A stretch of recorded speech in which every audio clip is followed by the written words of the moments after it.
Herkese selamlar. Ben Murat Tolga Ertürk. Sensei Bora Açıkan'ın Aikido Okulu Arashi Aikido'nun antrenörlerinden biriyim. Bir önceki videomuzda biz bu video günlüğü çalışmalarını ne amaçla yapıyoruz ve bu videolarda ne gibi bilgiler paylaşacağız, bunları anlatmaya çalışmıştık. Şu andan itibaren de ufak ufak Aikido'yu tanımlamaya başlayacağız. Bugünkü videomuzda Aikido'nun fiziksel özellikleri nelerdir?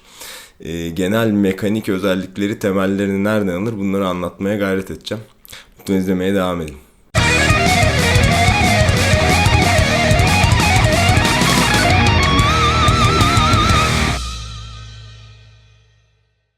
Esasen bir savaş sanatını tanımlamak o kadar da kolay değil. Bir önceki videoda da bunu herkesin deneyimleyip kendi tanımını çıkartmasının daha makul olacağını söylemiştim. Fakat bugün Aikido'nun fiziksel boyutundan, yani tekniklerinin mekanikleri ve bunların çıkış kaynağı neler, bunlardan bahsedeceğim için işim bir nebze daha kolay olacak. Tanımlamaya başlamadan önce şunu belirtmekte fayda var. Bu kesinlikle Aikido diğer savaş sanatlarından iyidir videosu değil. Burada anlatımı yaparken diğer savaş sanatlarıyla veya dövüş sporlarıyla Aikido'nun farklılıkları neler, bunlardan bahsedeceğim. Ama bunlardan bahsederken kesinlikle Aikido böyle olduğu için bunlardan daha iyidir anlamında bir şeylerden bahsetmeye çalışmıyorum. Esasen en iyi savaş sanatı aslında sizin yapmış olduğunuz savaş sanatıdır. Başka insanların uğraşmış olduğu savaş sanatlarıyla ilgili iyi ya da kötü gibi yorum yapmak bana çok makul gelmiyor. Bu girizgahtan sonra ufak ufak tanımlamaya başlayayım. Bu tanımlamayı 3 temel unsur üzerine oturtmaya çalışacağım. Bu temel unsurların da birisi aslında diğer ikisini kapsıyor olacak. İlk unsurumuz şu: Aikido teknikleri temelini Japonların kılıç kullanma sanatından alır. İkinci unsurumuz Aikido'da yumruk ve tekme yoktur.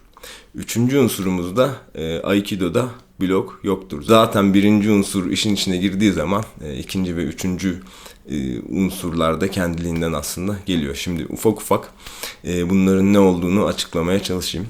Savaş sanatı, dövüş sporu, savunma sanatı, self defense, yani kişisel savunma gibi kavramlar aklınızın ucuna geldiği zaman genel olarak hep yumruklar, tekmeler, işte iri yarı cüsseler, kaslı vücutlar, definasyonu tam vücutlar gibi şekiller gözünüzün önünde canlanabilir. Bu çok normal. Aikido'da demin dediğim gibi yumruk ve tekme yok. Biz bunları kullanmıyoruz. Kullanmıyoruz derken şöyle: eğer hocanız bu konuda donanımlıysa ve siz bunları öğrenmek istiyorsanız hocanız size bunları öğretebilir ve tekniklerin arasına bunlardan sıkıştırmanız mümkün olur. Fakat Aikido'nun temeli, yani tekniklerin işleyişi ya da işte bir savunma sanatından beklediğiniz karşınızdaki kişiyi etkisiz hale getirmenin temeli yumruktan, tekmeden geçmez. Yani kısacası karşınızdaki insana üstünlük sağlamak için ya da bir çıkmazdan kurtulmak için yumruk, tekme kullanmazsınız. Tabi burada bir parantez açmak istiyorum. Aikido'da yumruk ve tekme yoktur diyoruz ama Aikido'nun olmazsa olmaz vuruşları vardır. Bunların adı atemidir. Fakat atemiler karşınızdaki insanı vurup devirmek için kullanılan vuruşlar değildir. Bunlar daha çok karşınızdaki insan hareketsizse buna hareket sağlamak, çok dengeliyse dengesini bozmak ya da bir an için kendinize avantajlı bir pozisyon sağlamak için vurduğunuz vuruşlardır. Ve çoğu zaman aslında atemi kullanmıyorsanız teknikleriniz işlemeyecektir. Yani şöyle söyleyelim, atemisiz Aikido bir nevi eğreti kalmış bir Aikido'dur diyebiliriz. Basitçe bu yumruk ve tekme olayını geçtikten sonra Aikido'da olmayan diğer kavram, yani blok almaktan da bahsedelim. Neden yok? Japon kılıç ustaları, yani samuraylar savaşlarda kalkan kullanmazlardı. Şöyle izlemiş olduğunuz samuray filmlerini de bir gözünüzün önünden geçirirseniz bu samurayların elinde kalkan olmadığını anımsayacaksınız. Bu elinde kalkan olmayan samurayların kılıçlarını, yani katanayı da düşünecek olursanız bir yandan inanılmaz ölümcül olan bu silah, diğer yandan da aslında çok zarif bir sanat eseridir.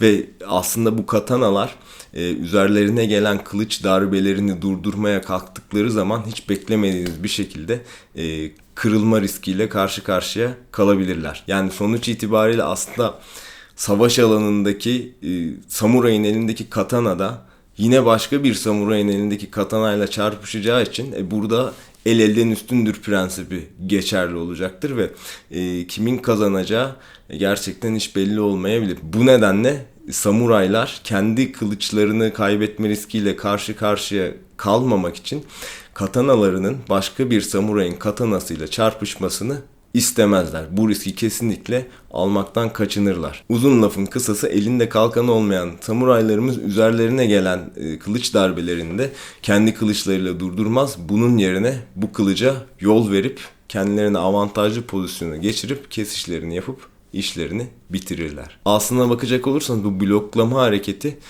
Aikido'nun fiziksel temelleriyle tamamen bir tezat oluşturur. Aikido mevcut bir hareketi durdurmak değil, bu hareketin sürdürülmesini tercih eder. Bütün bunları bir araya getirirsek Aikido'da yumruk yok, tekme yok, bloklamak da yok. Yani sizin aslında bir savaş sanatından bekleyeceğiniz temel kavramların neredeyse hiçbiri ortada değil. Bu şekilde Aikido nasıl çalışıyor? Fiziksel olarak biz Aikido'yu nasıl kullanıp kendimizi nasıl koruyacağız gibi bir düşünceye kapılabilirsiniz. Bu da gayet normal. Aikido özetle ve basitçe size karşı yapılan bir saldırıyı, o saldırıyı durdurmadan ve karşı bir saldırı yapmadan yönlendirip, kontrol edip ve karşımızdakini etkisiz hale getirmeyi öğrendiğimiz bir savaş sanatıdır. Peki Aikido bunu nasıl yapar diyecek olursanız aslında çok basit. Temel fizik kullanarak bunu yapar. Üzerinize gelen bir kuvveti düşünün, bir saldırıyı düşünün. Bu saldırı aslında çok değerli bir enerji kaynağıdır. Siz bunu durdurmak yerine ufak tefek dokunuşlarla istediğiniz yöne kanalize ederseniz bu sayede bu değerli enerjiyi aslında kendi kazancınız doğrultusunda kullanma şansına sahip olursunuz. Fakat üzerinize gelen bu kuvveti yönlendirmez ama bir yerde durdurursanız bu sefer bu kuvvetin sahibi toplanıp size ikinci, üçüncü, dördüncü saldırıları da yapabilir. Bu nedenle takip eden bu ikinci, üçüncü, dördüncü saldırılara ortam sağlamamak için üzerinize gelen ilk saldırıyı durdurduktan sonra sizin bir karşı saldırı yapıp avantajı ele geçirmeniz gerekir. Bu karşı saldırıda sizin tahmin edeceğiniz ve bekleyeceğiniz üzere yumruklar ve tekmelerdir tabii ki. Attığımız bu yumruk ve tekmelerle de karşımızdakini etkisiz hale getirmek için ya çok iyi tekniğimizin olması gerekir ya karşımızdaki insandan çok daha güçlü olmamız ya da şanslı olmamız ya da bütün bunların hepsinden bir kısmına sahip olmamız gerekir. Esasen bir insanı yumruk veya tekmeyle etkisiz hale getirmek o kadar da kolay bir iş değildir. Yani internette bununla ilgili çok fazla video görebilirsiniz. Bazı videolarda tek yumrukla bayılıp düşen insanlar vardır ama bazı videolarda da sayısız tekme ve yumruk yemesine rağmen ayakta kalıp mücadele etmeye devam eden insanları görürsünüz. Şimdi bu durumda ben bu yumruklardan hangisini atan biri olacağım ve karşımdaki insanda bu videolardaki insanlardan hangisi olacak? Bu tamamen bir piyango. Tabii ki emek verir ve tekniklerinizi geliştirirseniz bu piyangodaki şans faktörünü kendi lehinize çevirme ihtimaliniz olacaktır. İşte biz Aikido'da karşı bir saldırı yapmayı da düşünmeden üzerimize gelen saldırıyı devam ettirip onun enerjisini istediğimiz şekilde yönlendirip bu saldırıyı kontrol etme şansına sahip olmaya çalışırız. Burada tabii şöyle de önemli bir husus var. Bu üzerinize gelen saldırı aslında bir çarpışma için ve hatta sizi devirmek için gelmektedir. Ve hatta karşınızdaki insanın bir eğitimi yoksa çok yüksek ihtimalle size vücudundaki bütün enerjiyi tek seferde açığa çıkaracak şekilde kontrolsüz ve aslında bir o kadar da acemi bir saldırı yapacaktır. İşte aslında bu durumda sadece bu enerjiyi boşa çıkartmak bile sizi inanılmaz avantajlı bir konuma koyacaktır. Yani bu saldırıya yol verip avantajlı bir konum elde edebilirsiniz ve Aikido usulünce bir bitirişle sorununuzu çözebilirsiniz. Aslında samuraylar da tam olarak bunu yapmaya çalışırlar. Hiçbir katananın karşısına çıkıp onun yolunu kesmez. Aslında burada katanaları biraz insanlara da benzetebiliriz. Yani herhangi biriyle çarpıştığınız zaman kırabilir ya da kırılabilirsiniz ki ikisi de aslında günün sonunda iyi bir sonuç değildir. Bir katana başka bir katanayla çarpışıp bunu ikiye bile bölse çok yüksek ihtimalle bu çarpışmadan bir yara alacaktır. Büyük olasılıkla üzerinde büyük ya da küçük bir çentik açılacaktır ve bütünlüğü bozulmuş olan bu katanaya uygulanan bir birim yük bir anda 5'e ya da 10'a katlanacaktır. Yani aslında katananın kullanım ömrü ciddi bir şekilde kısalacaktır. Bu her ne kadar metaforik bir anlatım gibi görünse de aslında insanlar için de geçerlidir. Ne zaman bir mücadeleye girsek, bu mücadeleyi kazanıp çıksak bile bu mücadeleden bir yara alma ihtimalimiz her zaman mevcuttur. Bu nedenle temel olarak biz şunu yapmaya çalışırız. Katanamız bir diğer katanayı kendine avantajlı bir konuma sokacak şekilde yönlendirir, kesişini yapar ve işini bitirir. Bu mücadele etmemenin aslında en başarılı yoludur. Buna ek olarak bu üzerimize gelen saldırıyı yönlendirmek için ihtiyacımız olan güç aslında çok küçük bir miktardır.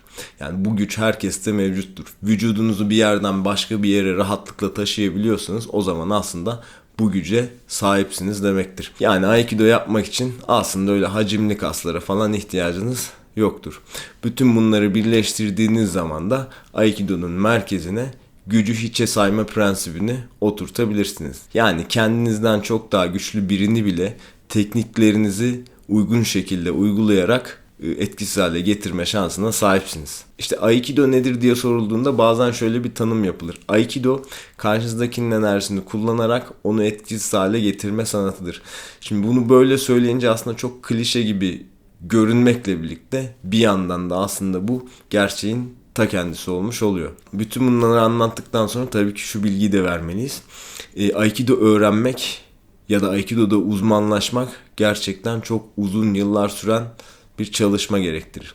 Yani buraya kadar anlatmış olduğum kavramlardan bir Aikido tekniğini yapmak gerçekten usta bir yumruk atmaktan daha kolaymış gibi bir anlam çıkmaması gerekiyor. Bu az önce bahsetmiş olduğum gücü boşa çıkartma hareketi nispeten kolay öğrenilebilir. Ama gücü boşa çıkartmanızla eş zamanlı olarak bir Aikido tekniği uygulamazsanız bu gücün sahibi toplanıp tekrar üstünüze gelecektir. İşte bu Aikido tekniğini de hakkıyla uygulamak da gerçekten ciddi bir uzmanlık ister.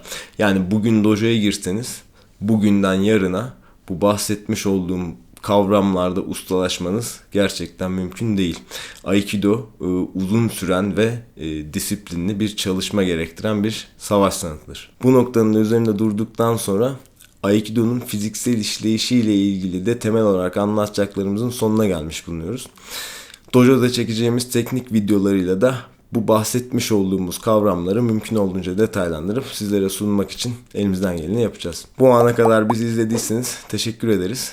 Videolarımızın devamından haberdar olmak için sosyal medyadan bizi takip edebilir ya da YouTube kanalımıza abone olabilirsiniz. Tekrar görüşmek üzere, hoşça kalın.